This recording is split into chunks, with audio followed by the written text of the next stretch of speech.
Greetings, timeshare travelers. Welcome to my new video. This one is entitled Pandemic Perks. What timeshare presentations are offering during the pandemic. So over the last few months, I've had the opportunity to sit down with various presentations with Vistana, Hilton, Marriott, and Worldmark. And I'll go through that and all what's happening since the timeshares have reopened and they've started having the sales presentations. First and most obvious is everybody's practicing social distancing. That's pretty consistent across the board. The incentives to show up at the presentation, those don't seem to have changed much. They're about the same. And the other thing that's a little bit different is really, there's only about 50% of the staff. It varies by group, but not all the staff is back. So only part of the sales team is back. In this section, I'm going to go through sort of the Marriott / Vistana. Vistana was the old Starwood, Timeshare, Westin, Sheraton, and they merged recently. They haven't completed the full merger, but they are one company. And what's interesting about them is, in both cases, the Vistana and Marriott, they offered lower prices. And this was significant because they were probably, I don't know, 20% below what they were a year ago, prior to the pandemic. And I know that because I was in presentations over the last year. Incentives are similar. Vistana offered me reduced maintenance fees to convert to Flex, plus I didn't have to pay maintenance for a year. So I actually went ahead and upgraded because I put off maintenance for a year. I got more points and plus I got a bonus, so a significant bonus. So that was good. Now Marriott offered all the same things, plus they offered me Platinum Bonvoy for life. Now that may sound like not that critical, but whenever you stay at a Marriott that's has a lounge area, you get free breakfast and free dinner. So that's could add up to hundreds of dollars a year, if not thousands. And I'm going to show you also the upgrades I recently got since I've done that upgrade.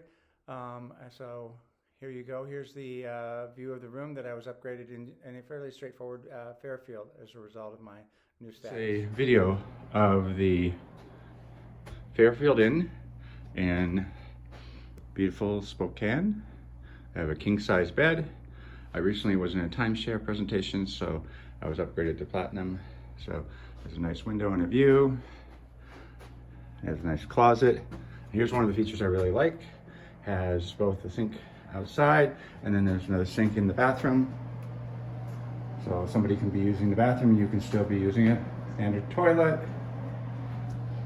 Wonderful shower. What I like about it is the head is quite high, which means somebody like myself who's 6'6" can get to it, yet it's not out of reach for anyone else. And here's the bonus. Because I'm a Platinum member now, I get upgrades. And so this is an advantage of doing that. So here's the living room, which also has another large TV, and then a little small sink, refrigerator, coffee maker, and a nice view of the courtyard and a little nicely manicured yard. Well, I hope you enjoyed my room upgrade. It's quite nice to have that happen, even though it was kind of a surprise, but it was great. Moving on to Hilton, I had a very good experience with them, and they actually tailored everything very much toward me. They knew a lot about me, and they were not doing lots of presentations, and these were their top salespeople were the ones they brought back. They wanted to see if I could upgrade to the next level, and really the issue with me there was I wasn't that interested in the next level perks, which were basically book at one level and get a slightly larger room.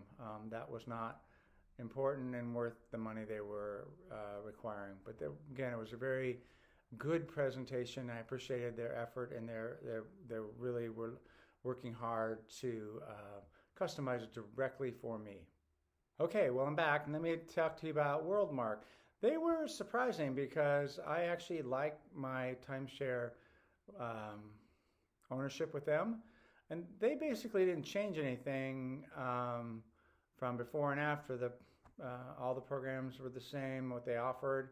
I was a little disappointed. Could have just been the place I was at, because mostly it seemed to be they were telling me how if I didn't do something right now, everything was going to get much worse. And that was so much different than Hilton and Marriott were actually trying to actually find out what I needed, and they were much more building a package directly for me, where Worldmark just felt like there was a high pressure sales and the world was going to get much tougher and blah, blah, blah, blah. And I just was really turned off by it. And I didn't do anything. So anyway, in conclusion, I just wanted to reiterate that all the timeshare presentations are pretty much back in swing. There aren't as many salespeople. The ways to get you into the meetings are similar. Again, I had higher marks for Hilton and Vistana / Marriott than I did for Worldmark. Okay, well anyway, I hope if you like these videos, appreciate if you would subscribe to my channel, and any happy timeshare traveling. Talk to you again soon.